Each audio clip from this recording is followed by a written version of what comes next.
ঈদের যাত্রা শুরু আজ থেকে, তবে ভাড়া ৩ গুণ, অভিযোগ যেন দেখার কেউ নেই। ঈদকে কেন্দ্র করে আজ থেকে শুরু হয়েছে গড়মুখা মানুষের ব্যাপক যাত্রা। বাস, ট্রেন ও বিভিন্ন যানবাহনে বাড়ি ফিরতে শুরু করেছে হাজারো মানুষ। তবে যাত্রার শুরুতে অতিরিক্ত ভাড়া নিয়ে চরম ভোগান্তিতে পড়েছে সাধারণ যাত্রীরা। অনেক স্থানে স্বাভাবিক ভাড়ার তুলনা থেকে ২ থেকে ৩ গুণ বেশি ভাড়া আদায় করার অভিযোগ উঠেছে পরিবহন চালক ও কাউন্টারগুলোর বিরুদ্ধে। যাত্রীরা জানান, ঈদের সময় পরিবারের সঙ্গে আনন্দ ভাগাভাগি করতে বাড়ি ফিরতেই হয়। সেই সুযোগকে কাজে লাগিয়ে কিছু অসাধু পরিবহন মালিক চালক অতিরিক্ত ভাড়া নিচ্ছেন। বিশেষ করে দূরপাল্লার বাস ও সিএনজি চালিত যানবাহনে ভাড়া বৃদ্ধি সবচেয়ে বেশি দেখা যাচ্ছে। একাধিক যাত্রী ক্ষোভ প্রকাশ করে বলেন, ভাড়া বেশি নিলেও গাড়িতে নেই কোনো সিটের নিশ্চয়তা, নেই স্বস্তিদায়ক পরিবেশ। তারপরও বাধ্য হয়ে অতিরিক্ত টাকা দিয়েই বাড়িতে ফিরতে হচ্ছে।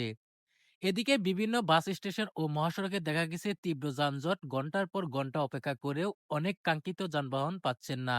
এতে নারী, শিশু ও বয়স্ক যাত্রীরা সবচেয়ে বেশি দুর্ভোগে পড়েছেন। সাধারণ মানুষের অভিযোগ, প্রশাসনের নজরদারি না থাকায় প্রতি বছরের মতো এবারও অতিরিক্ত ভাড়া আদায় চলছে প্রকাশ্যে। যাত্রীরা দ্রুত প্রশাসনের হস্তক্ষেপ ও ভাড়া নিয়ন্ত্রণ কার্যকর ব্যবস্থা গ্রহণের দাবি জানিয়েছে। ঈদ যাত্রা নিরাপদ ও স্বস্তিদায়ক করতে সংশ্লিষ্ট কর্তৃপক্ষের কঠোর নজরদারি এখন সময়ের দাবি। যেখানে ২০০ থেকে ১৫০ ভাড়া, সেই ভাড়া নেওয়া হচ্ছে ৪০০ থেকে ৫০০ বা ৬০০রও বেশি। ইসমাইল হোসেন, দৈনিক প্রতিচ্ছবি, ঢাকা।